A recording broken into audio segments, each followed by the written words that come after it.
HD TV में मुजाहिद बेलवी आपको खुशामदीद कहता है। और वैसे तो सिंध में बड़ी मारका आराई हो रही है अपोजिशन और हुकूमत के दरमियान, फिर गवादर हुकूक तहरीक भी अपनी जगह चल रही है। कराची में भी सूरत हाल बड़ी तशवीशनाक है, लेकिन बहुत एक अहम और हसास मसला आज से नहीं बरसों बल्कि दहाइयों से है। मैं तारीख़ में बहुत तवील नहीं जाऊंगा कि इस्लामाबाद हाई कोर्ट में इस हसास केस चल रहा है कि बहरहाल मैं देख रहा था कि हुकूमत की नुमाइंदा शीरी मज़ारी भी पहुंची और एक नौजवान सहाफ़ी और ब्लॉगर के केस को प्राइम मिनिस्टर ने भी रिकगनाइज़ किया कि इस पर कार्रवाई होनी चाहिए।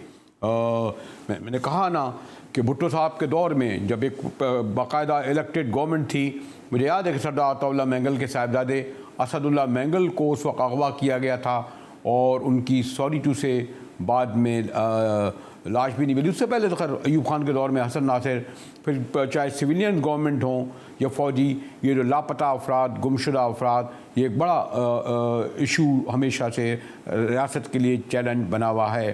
फिर ये भी है कि कुछ हमारे एक उस सिलसिले में ज़रा कुछ जो फिगर एदाद शुमार, मसलन एक तवातुर से कुछ लोग कहते हैं जी बलूचिस्तान में 14,000 लोग लापता हो गए। अब 25 लाख की आबादी है, 14 कहाँ हो गए? इस सिलसिले में जस्टिस कमीशन ही बना, लेकिन जो कल हमारे chief justice Islamabad high court ने जो ऑब्जर्वेशन दी, उनके बड़ा सख्त अल्फाज थे और उन्होंने कहा कि जबरी गुमशुदगियाँ आइन से इनहराफ है। बड़े वादे तौर पर उन्होंने कहा जी हाँ जबरी गुमशुदगियाँ। फिर उन्होंने कहा कि रियासत के अंदर रियासत नहीं हो सकती। फिर उन्होंने हॉल ऑफ शेम बनाकर चीफ एग्जीक्यूटिव को की तस्वीर लगाई जाएं। तो इस पर अटॉर्नी जनरल खालिद अनवर ने कहा 1970 से बेहतर तौर पर कहा, जैसे मैंने कहा कि भुट्टो दौर हो, ज़ियाउल हक दौर हो, नवाज़ शरीफ, बेनज़ीर हुकूमतें उनकी होती हैं, लेकिन ख़ास तौर पर बलूचिस्तान, खैबर पख्तूनख्वा ये सिलसिला जारी है। मेरे साथ बड़े सीनियर लॉयर, मुमताज़ कानूनदान, सुप्रीम कोर्ट बादशाह के कई बार प्रेसिडेंट हामिद खान साहब मौजूद हैं।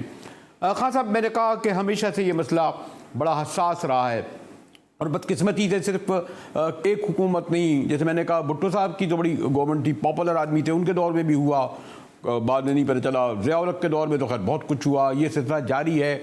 और कहते हैं जी आज, जबकि इमरान खान कहते हैं कि जी उनके फुल हाथ में, तब भी जारी है।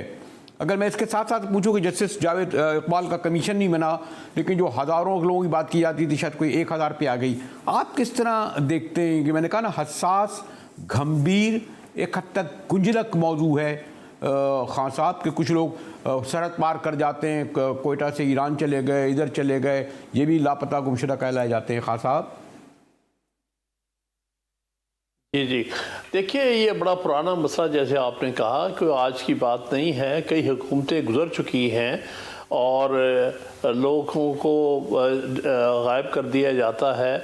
कुछ उनमें से कभी वापस नहीं आते, कुछ लोगों की लाशें मिल जाती हैं बाद में कहीं किसी जगह से, कुछ लोग वापस भी आ जाते हैं जब ये पता चलता है कि बिल्कुल ही गलती से पकड़े गए हैं या कोई और जो उनको पकड़ा उनका मकसद ये नहीं था, लेकिन वो भी आकर खामोशी इख्तियार कर लेते हैं कि इतनी खौफ की फ़िज़ा है कि वो इसी बात पर वो और उनके ख़ानदान वाले शुक्र अदा करते हैं कि भाई हमारा आदमी वापस आ गया, मज़ीद कोई बात कहने की जुर्रत नहीं करते। ये हाल असल में हुआ है बदकिस्मती से हमारे यहाँ कि हमारी खुफिया एजेंसीज इतनी ताकतवर हैं कि हमारी हुकूमतें उनके सामने बेबस हुई हैं। वो लोगों को गायब कर देते हैं, उनका पता नहीं चलता है, जब वापस आते हैं तो भी कोई बोलता नहीं है, वरना उनके बारे में लोग हज़ारों लोग एक और पहलू भी तो है हामिद खान साहब के, कुछ लोग जो है बल्कि ख़ास तौर पर भुट्टो साहब के दौर में हज़ारों की तादाद में लोग काबुल नहीं गए, या फिर बाद में ज़ियाउल हक के दौर में लोग इधर उधर नहीं चले गए, यानी कुछ लोग, और फिर उन्होंने वहाँ पे मिलिटेंट तंजीमें भी बनाई, उन्होंने यहाँ पर हमले भी किए इस तरह अफगानिस्तान के। ये भी तो एक इसीलिए मैंने जो लफ्ज़ इस्तेमाल किया था, ज़रा गुंजलक गंभीर है। सिर्फ स्टेट एजेंसियों को कहना तो बहुत आसान है, सही है। और वो भी ये कहते हैं कि हाँ यही जिम्मेदार है सिर्फ। जी ये बिल्कुल सही है। ये ऐसी और भी मिसालें हैं जैसे आपने दी हैं कि कुछ लोग खुद ब खुद चले गए हैं, बॉर्डर क्रॉस कर गए हैं, उन्होंने किसी को बताया नहीं है। वहाँ तंजीमें भी बनी हैं, जिस तरह जुल्फ़कार तंजीम बनी थी उस ज़माने में जब MRD की तारीख वगैरह थी, वो सही है अपनी जगह कि ऐसे मामलात हमारी तारीख में हुए हैं। लेकिन उसके बरक्स दूसरे भी बहुत सारे हैं जहाँ कि ये बात खुद लोग अपने तौर पे नहीं की या बॉर्डर क्रॉस नहीं किया, बल्कि जबकि हमारी एजेंसियों ने खुद ऐसे लोगों को गायब किया है। अब रिसेंटली जो सूरत हाल है वो ये नहीं है कि कोई तंजीमें वहाँ पर बनाई गई हैं जिनके लिए लोग यहाँ से निकल के चले गए हैं। बहरहाल ये भी होता रहा होगा जिसके बारे में अभी भी डिबेट चल रही है। लेकिन जो आम तौर पर जो मामलात इस वक्त अदालतों के सामने आए हैं, चाहे वो जावेद इकबाल कमीशन था और जिसमें बहुत ज़्यादा फेलियर है जावेद इकबाल साहब का कि उस कमीशन की रिपोर्ट तक वो दे नहीं सके। लेकिन जावेद इकबाल कमीशन के सामने, सॉरी टू से, जावेद इकबाल कमीशन के सामने जब हज़ारों की तादाद में लोग कहे जाते थे और हमारी बड़ी ह्यूमन राइट कमीशन की आसमा जहांगीर जब से कहा गया कि आप शनाख्ती कार्ड लेकर, और इसी तरह इन लोगों से भी कहा आप लेकर आएँ, 10,000 11-12,000 कहे, लेकिन उनकी तादाद तो अगर मैं गलत नहीं हूँ खान साहब कुछ 850 थी। फिर उन्होंने बाद में अपनी रिपोर्ट में ये भी बताया कि 300 या 400 लोग वापस आ गए, और आखिरी जो है, जो जहाँ तक मेरी इत्तला का ताल्लुक है, जो उन्होंने बताया कि 250, अव्वल तो एक भी नहीं होना चाहिए। लेकिन इसमें कुछ रियासत को, इदारों को निशाना बना आसान होता है हुकूमत को, तो मुबालगा हराई की हद तक भी तो एदाद शुमार बढ़ाए गए ना। जो भी हुआ है, अगर 10 लोग भी गायब हुए हैं, ये 20 या 50 या 100, बात यह है कि आज तक कार्रवाई नहीं हुई किसी के ख़िलाफ़। हमारी खुफिया एजेंसीज पर अगर बात आई है तो ना तो कोई वाज़ेह इंक्वायरी इस बारे में, ना किसी को ज़िम्मेदार ठहराया गया है, ना आज तक कभी उसका एहतसाब हुआ है। अगर ये एक दफ़ा हो जाता एहतसाब कि जिस किसी की भी जिम्मेदारी है जिसने गैर कानूनी तौर पर किसी को गायब किया है और उसके बाद उसका लापता हो गया है, ऐसे अशख़ास को अगर एक दफ़ा ट्रायल किया जाता और इससे वजाहत हो जाती है कि कौन लोग ये करते हैं। मैं तारीख में कतई नहीं जाऊँगा, जैसे मैं सिर्फ एक ही मिसाल दूंगा, और हालांकि इस वक्त मिसाल नहीं देनी चाहिए। जैसे असदुल्ला मैंगल का वाक़या हुआ, मुझे अच्छी तरह याद है, और थोड़ी बात मेरी खुतबत भी रही है कि जब भुट्टो साहब आए हैदराबाद जेल में, तो मीर और बजंजो ने कहा कि कम से कम अताउल्ला खान के बेटे को तो बता दो कहाँ है। बाद में वो पता लगा कि टिक्का खां से पूछा, उन्होंने पता नहीं कहाँ गायब कर दिया। ये तो उस जमाने की बात चली आ रही है, और कोई नहीं है। सरदार अताउल्ला खान मैंगल का बेटा असदुल्ला मैंगल। मैं तो नाम ले रहा हूँ आपको, ये हिस्ट्री के आप मुझसे ज़्यादा जानते हैं। यानी ये जो इस वक्त मैं, इसके बाद भी मैं बहुत कई नाम ले सकता हूँ। मैं आपसे एग्री करता हूं कि ये मसला कोई आज का, ये 10 साल का, ये 20 साल का नहीं है, ये पिछले बहुत अरसे का है, 50 साल का ये सिलसिला चल रहा है। हमारी हुकूमतें इस मामले में फेल हुई हैं कि हमारे लोग, ये जो भी लोग, जैसे आपने असदुल्ला मैंगल का जिक्र किया है, इस तरह के और बहुत सारे लोग जब गायब हो जाते रहे, ख़ास तौर पे 70s की जो आप मिसाल दे रहे हैं, वो 70s में जब एक कुछ ट्राइबल रिवोल्ट थी बलूचिस्तान के अंदर, और बलूचिस्तान में एक तरह की खाना जंगी की सूरत हाल पैदा हुई थी, उसमें कुछ लोग उठाए गए थे। लेकिन वो बात भी सामने मज़रे आम पे नहीं आ सकी, लेकिन वो एक ख़ास सूरत हाल थी जो एडमिटेडली कि यहाँ से भी लोग गए थे जो बलूचिस्तान में कुछ जो बागी लोगों के साथ थे, और वहाँ पर एक खाना जंगी की एक इलाके में, पहाड़ों में कुछ सूरत हाल पैदा हुई थी 70s में। वो एक अपनी जगह है। अब तो उसके बाद के जो मामलात हैं उसमें तो ये सूरत हाल नहीं है। यानी उस 70s के बाद तो कोई सूरत हाल खुदा न खासा खाना जंगी कहीं नहीं हुई है कि लोगों को वहाँ से उठा लिया जाता, या कोई लोग गायब हो जाते, या जंग में मारे जाते, या कुछ हो। लेकिन हाँ, ये भी तो है ना कि हमारे सोशल मीडिया में जो खास तौर पर देखें, आप सारी जिंदगी लड़ाई लड़ते रहे, पॉलिटिकल वॉर लड़ी। हम आपके साथ लाहौर के शायर अवाम हबीब जालिब, उनसे ज़्यादा कौन सा बात करता था। मानो जो लोग पॉलिटिकल बात करते थे, जो सियासी करते रहे, उन लोगों को गिरफ्तार किया जाता था, जेलों में रखा जाता था। लेकिन सॉरी टू से उसमें एक ऐसा एलिमेंट है जिनको कहा जाता है कि कहीं ना कहीं से वो उनके जो ताल्लुक बनता है, उनके हमें नाम भी नहीं मालूम, इतने मशहूर लोग भी नहीं हैं। मैंने तो हबीब जालिब का नाम लिया और सिर्फ फैज़ का लिया, आप लोग लड़ते रहे, लेकिन वो लोग ओपन लड़ाई लड़ते थे ना, सियासी लड़ाई लड़ते थे, सड़कों पर लड़ाई लड़ते थे। लेकिन ये आप पहलू नहीं नजरअंदाज कर सकते कि कुछ ऐसा एलिमेंट इसमें रहा जिनके जहाँ से मैं लवली, फिर मैं कोई बार सॉलिड बात नहीं करूँगा, फंडिंग भी होती रही है, काम भी करते रहे हैं, आप भी जानते हैं, वो तो किताबें भी आ गई हैं ऐसी। जी ये बिल्कुल सही है, 70s पर किताबें आई हैं और बाद में भी आई, लेकिन गुजारिश ये है कि हर शख्स आइन के मातहत है, सारे अदारे आइन के मातहत हैं। अगर कोई मुल्क के ख़िलाफ़, स्टेट के ख़िलाफ़ काम कर रहा है, जंग लड़ रहा है, उनको एक्सपोज होना चाहिए, उनका भी ट्रायल होना चाहिए। देखिए ना, किसी को गायब कर देने से या किसी को जो है खुफिया तौर पर कहीं पर रख लेने से मसले हल नहीं होते। मसला है कि उसका ट्रायल करें। अगर एक अच्छी बात है ना, आज मैं देख रहा था कि आज शीरी मदारी वहाँ बैठी हुई थी ना, मतलब हुकूमत की नुमाइंदा शीरी मदारी को मैं देख रहा था उन तस्वीरों में, वो पेश हुई जब अटॉर्नी जनरल के साथ, और अथर मिनरल साहब की जो बातें हैं वो अब शायद सुर्खियां बन रही हैं। फोन तो नहीं आया कि ये खबर नहीं लगेगी, आज हेडलाइन है ना, जो अगर अथर मिनरल की ऑब्जर्वेशन है। एक बात, ये पहले कहाँ होता था ऐसा खान साहब? जी जी, ये तो है ना हकीकत। देखिए बात ये है कि आजकल भी यही शिकायत है बहुत सौ को, लेकिन चूंकि इसमें chief justice of Islamabad high court ने एक ऑब्जर्वेशन दी है, वो अखबारों में लग गई है। ज़रूरी नहीं कि हर एक की बात पर सेंसरशिप ना हो, सेंसरशिप का अभी भी बहुत ज़्यादा शिकायत है। जो भी बात की जाती है वो उस तरह से नहीं लगती जिस तरह से वो कही गई होती है। तो कहने की बात यह है, हाँ ये अच्छी बात है कि कोई ख़बर जो है खुल के लगी है और सबसे पहले सफ़े पे लगी है, लेकिन मसला फिर वही है कि हम सब आइन के तहत हैं। आइन इजाज़त नहीं देगा खुफिया तौर पर किसी को हलाक करने की, खुफिया तौर पर गायब करने की। आइन इस बात की भी इजाज़त नहीं देता कि आप बाहर से हथियार लेके आए, आइन इस बात की भी इजाज़त नहीं देता कि आप बाहर से आप फंडिंग लें, आइन इसलिए भी नहीं लाता कि आप काबुल में बैठे और दिल्ली में बैठे और स्विट्ज़रलैंड में बैठे और पाकिस्तानी स्टेट के खिलाफ ऐलान जंग करें। फिर रियासत से आप लड़ेंगे तो फिर रियासत तो होती ही जबर है ना खान साहब, आपसे सामने तो अच्छा नहीं लगता तो जबर करेगी अगर आप बाहर से इस तरह आएंगे। ज़रूर जबर करें, लेकिन कानून के मुताबिक करें, क्योंकि आइन मौजूद है, कानून मौजूद है। कोई भी जो स्टेट के ख़िलाफ़ बगावत करता है उसके ख़िलाफ़ कानून भी मौजूद है, आइन की शिकें भी मौजूद हैं। आप आइन और कानून के मुताबिक उनके ख़िलाफ़ प्रोसीड करें, लेकिन किसी को खुफिया तौर पे गायब कर देना या किसी का डिसअपीयर हो जाना, वो बिल्कुल आइन और कानून उसकी इजाज़त नहीं देता। सिर्फ कहने की बात यह है कि जो कोई भी स्टेट के ख़िलाफ़ एक्टिविटी कर रहा है जो वाज़े तौर पे आइन और कानून के ख़िलाफ़ है, उसको आइन और कानून के मुताबिक डील किया जाना चाहिए, उसका ट्रायल होना चाहिए, ट्रायल पर के बाद सज़ा होनी चाहिए एविडेंस की बुनियाद पर। उसको गायब कर देना जो है ये कोई बात नहीं है, ये आइन की खिलाफ वर्जी है।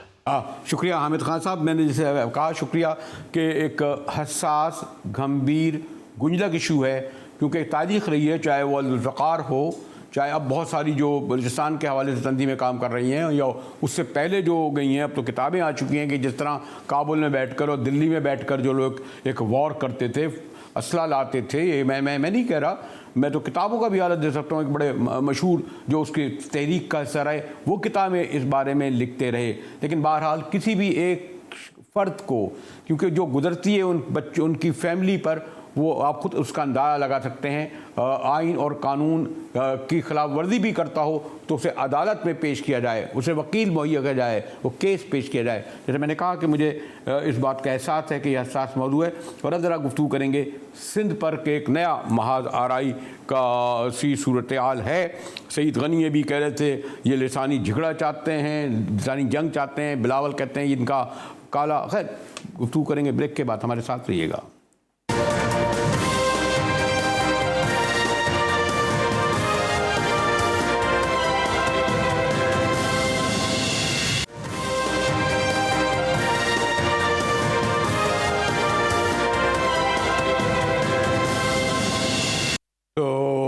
बिलावल भुट्टो जरदारी, जो पाकिस्तान की दूसरी बड़ी पार्टी कहते हैं, वो उसको तो कहते हैं सबसे बड़ी पार्टी, उसके कायद ने यहाँ एमकेएम की क़यादत हद तक वसीम अख्तर और मुस्तफ़ा कमाल तक का नाम लेकर कहा ना तीर चलेगा, ना पतंग चलेगी, ना बल्ला चलेगा, ना कमाल चलेगा, एनी हाउ।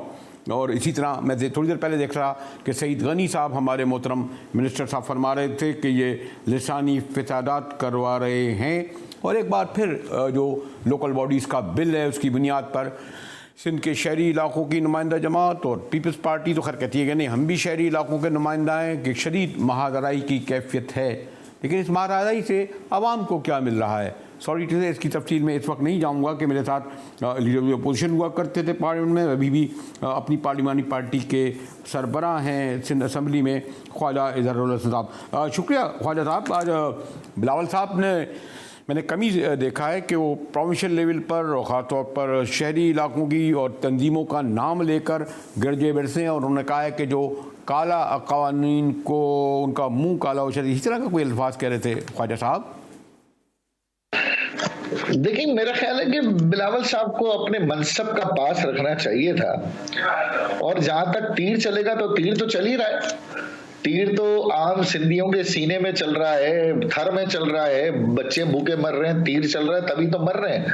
गंदम के अंदर से रेत निकल रही है, तीर चल रहा है तभी तो लोग भूखे मर रहे हैं। न रोटी है, न कपड़ा है, मकान है, तीर चल रहा है तभी तो रोटी भी नहीं है, कपड़ा भी नहीं है, मकान भी नहीं है। गंदम के ऊपर देखें तीर चल रहा है ना।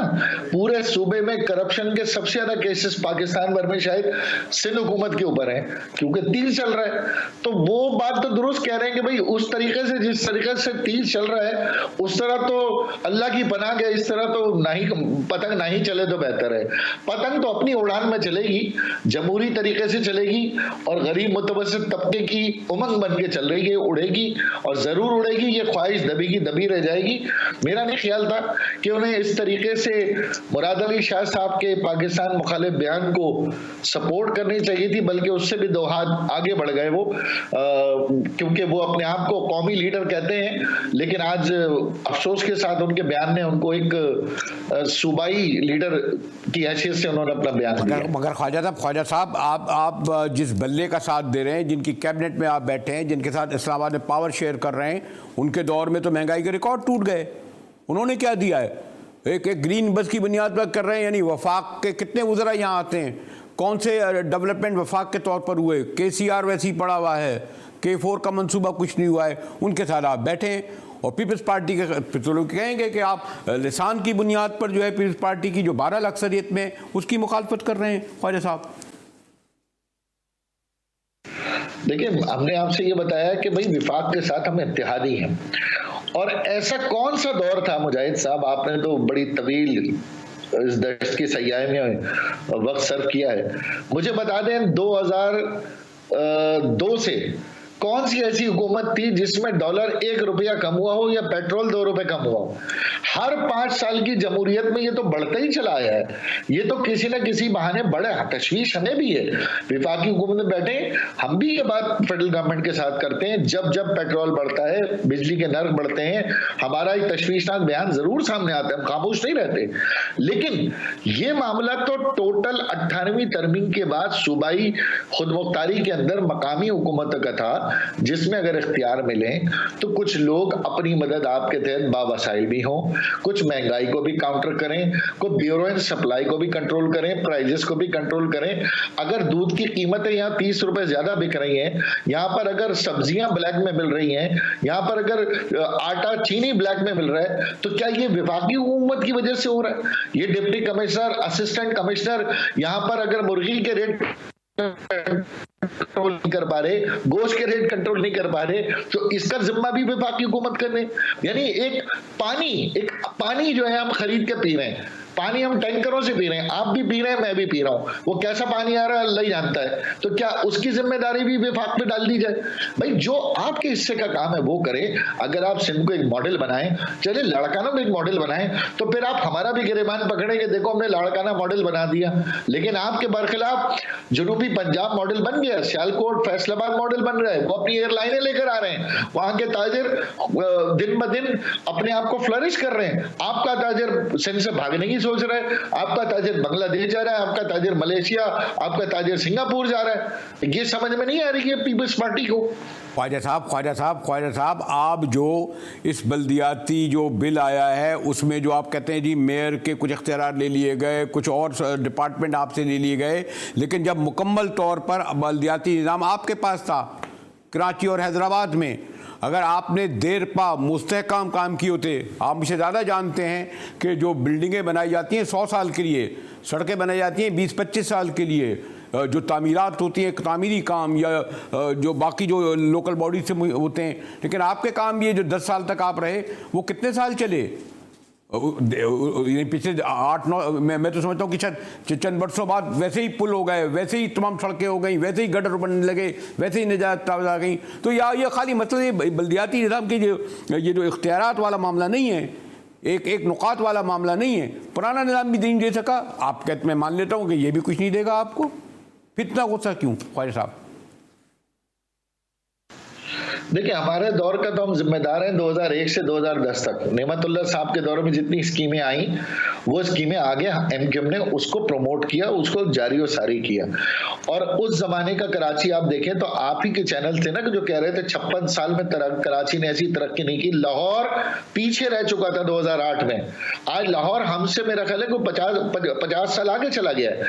तो 2008 के वही आप मीडिया की रिपोर्ट्स थी ना कि कराची के अंडर पासेस आप देख रहे थे, सीवरेज सिस्टम आप देख रहे थे, मेगा प्रोजेक्ट्स आप देख रहे थे, 1.5 साल में यहाँ ब्रिजेस बने। अब ये बताइए, ये लोकल गवर्नमेंट सिस्टम जो कराची में जिसमें हमारा मेयर रहा, अगर चले हमारा मेयर नाकाम था तो मुझे लड़के ना ले चले ना, मुझे आप खैरपुर ले चले, मुझे आप दादू बता दें क्यों गंदा पानी पी रहे हैं, शक्कर बता दें क्यों गंदा पानी पी रहे हैं। चले वहां शक्कर की कोई एक यूनियन काउंसिल जो कि मिनिस्टर लोकल गवर्नमेंट है, वहां पर इसके अलावा 5 बुजुर्ग उस शहर से हैं, उनका मेयर उस शहर से था, उनका डिप्टी मेयर उस शहर से था। 4 साल में मुझे सिर्फ उस मेयर का नाम बता दें जिसने कहीं फीता काटा हो, कहीं डेंगू स्प्रे किया हो, कहीं अस्पतालों में दवाइयां दी हो, मुझे सिर्फ नाम बता दें मुजाहिद भाई। अगर आपको तो पूरे पाकिस्तान की सियासत पे आपकी नजर है, सिर्फ सक्कर में जब 5 बुजुर्ग ताकतवर आज भी सिंध हुकूमत के सक्कर से हैं, वहां का मुझे आपका मेयर का नाम नहीं पता आपको, क्योंकि ये निजाम टोटल लंगड़ा लूला था। इसी वजह से आज लाड़काना, खैरपुर, नौशेरो, सक्कर सब बर्बाद हुआ है। हमारे इलाके तो इसलिए बर्बाद होने थे कि पीपल्स पार्टी ने करना ही नहीं था काम। और फिर इस निजाम में माली इख्तियार नहीं है, इंतजामी इख्तियार नहीं है। कम अज कम हम जाकर इनके दरबार पे सर और माथा तो नहीं टेक सकते। जिस तरह इन्होंने पूरे सूबे में अपना एक निजाम बनाया हुआ, अपनी बादशाहत बनाई हुई है, तो हम ये समझते हैं जिस तरह नेशनल फाइनेंस कमीशन ऑटोमेटिकली इस थ्रू स्टेट बैंक एक फार्मूले के तहत डिवाइड होता है, सूबों को मिल जाता है, इसी तरीके से प्रोविंशियल फाइनेंस कमीशन के तहत आप जितने जिले बनाए, जितने टाउन बनाए, लेकिन माली इख्तियार तो दें, इंतजामी इख्तियार तो दें। अफसरशाही आप कंट्रोल करें, पैसा आप कंट्रोल करें, और फिर क्या हमने बड़ा बाइख्तियार निजाम दिया। लेकिन ख्वाजा साहब, ये जो मैं देख रहा हूँ, ये असेंबली में जो आप हाथापाई में मसरूफ़ हैं, ये जो आप कापियाँ फाड़ के बिल की फेंक रहे हैं, ये जो आप सड़कों में अब नाराबाजी पे आए हैं, पहले ही अवाम बड़े परेशान हैं, पहले ही सिंध के शहरी अवाम महंगाई और पता नहीं ट्रांसपोर्ट और किसके हाथों हैं, उन्हीं अवाम को आप सड़कों पर लाना चाहते हैं। अभी अदालतों के दरवाजे खुले हैं और मैं देख रहा हूँ कि बड़े जो ख़ास तौर पर मौजूदा चीफ जस्टिस वहाँ क्यों नहीं जाते?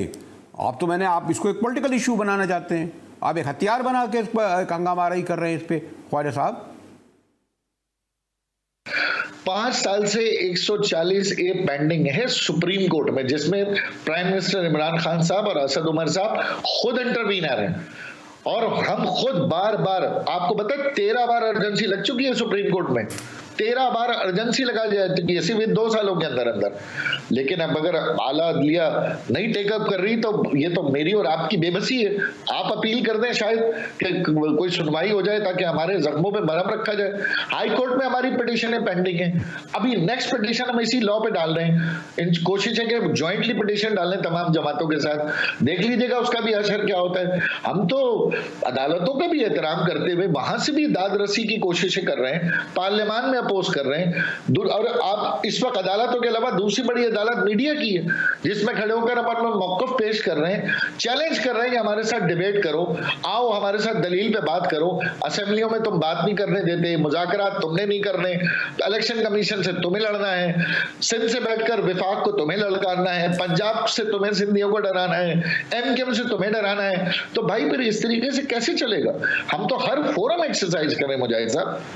लेकिन ख्वाजा साहब, अगर माजरत के साथ माजी को अगर मैं याद दिलाऊं तो बुरा मत मानिएगा, आपकी जब अगस्त 2016 से पहले सिंध में शहरी इलाके की नुमाइंदा जमात मुत्तहिदा कौमी मूवमेंट थी और आपके बगैर जब पत्ता नहीं हिलता था, आपकी एक कॉल पर शहर बंद हो जाता था, शहर खुल जाता था। आप लोग ने फिर अगस्त 16 के बाद एक दूसरे से दस्तों गिराबा हुए, पतंग किसी के पास गई, चरखी किसी के पास गई, डोर कहीं और चली गई।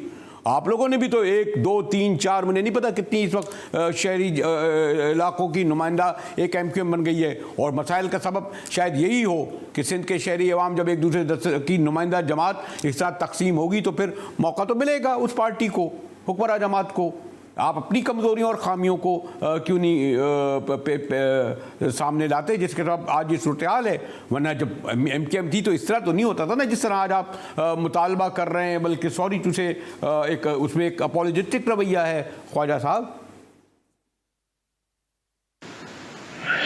मैं आपकी इस तरजीह को, जो कि शहर बंद होना था, मैं उसकी हिमायत तो नहीं करूंगा और ना ही मैं चाहता हूं कि इस तरह शहर बंद होने वाली दोबारा कोई बात हो।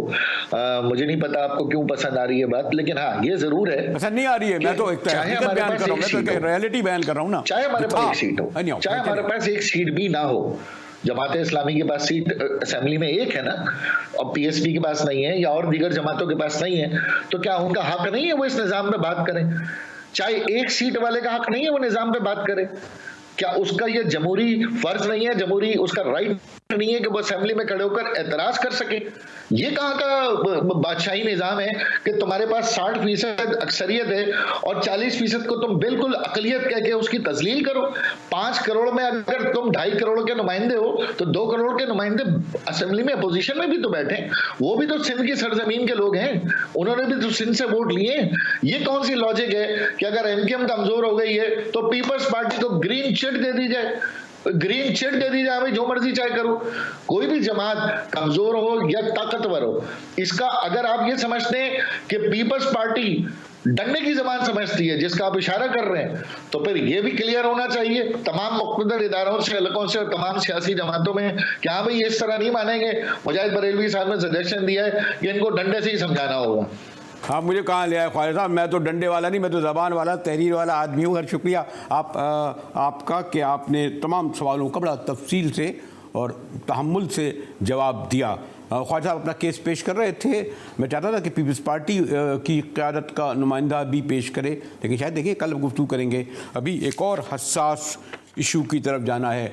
कराची के शहरी स्ट्रीट क्राइम के हवाले से जिस अजियत से गुजर रहे हैं, यानी मैं हमारे बेशतर साथी में देखता हूँ जब मोटरसाइकिलों पे जाते हैं, हर चौराहे पर कोने में रात के अंधेरे में एक पुलिस वाला खड़ा होता है, सिक्योरिटी फोर्स के लोग होते हैं, लाइट क्यों नहीं जलाई, शनाख्ती कार्ड कहाँ है, कागजात नहीं है, हर कोने पे जो है उनको तंग किया जाता है और उनको नहीं पकड़ते। जो हिस्ट्री में 86% स्ट्रीट क्राइम बढ़े हैं, जिस पर गुफ्तगू होगी एक ब्रेक के बाद। हमारे साथ रहिएगा।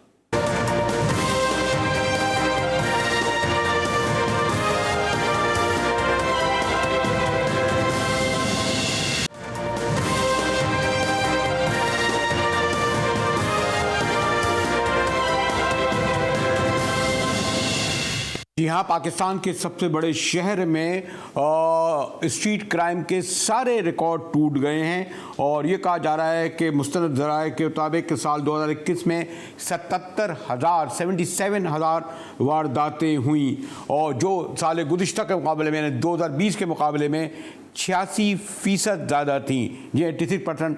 और मोबाइल फ़ोन यहाँ लोग बेचारे पता नहीं किस तरीके से करते हैं, वो 23,124 छीने गए, जबकि 47,148 मोटरसाइकिलें छीनी गई। मैं चुनाई साहब साबिक CPL के सरबराह मेरे साथ हैं। चुनाई साहब, ये जो फिगर्स हैं आपके ज़माने में ऐसा करते, ये 22,000 पुलिस वाले सिर्फ इसलिए होते हैं कि ये जो बेचारे मोटरसाइकिल वाले निकले, इन्हें कोने खदरों में पकड़ो, पैसे लो, छोड़ दो, ये कहाँ होते हैं? कि जब मनाजिर आप देखिए यहाँ पर जगह जगह जो क्राइम की रिकॉर्ड टूटे हैं, चुनाई साहब कौन जिम्मेदार है? बिस्मिल्लाहिर्रहमानिर्रहीम, बहुत बहुत शुक्रिया।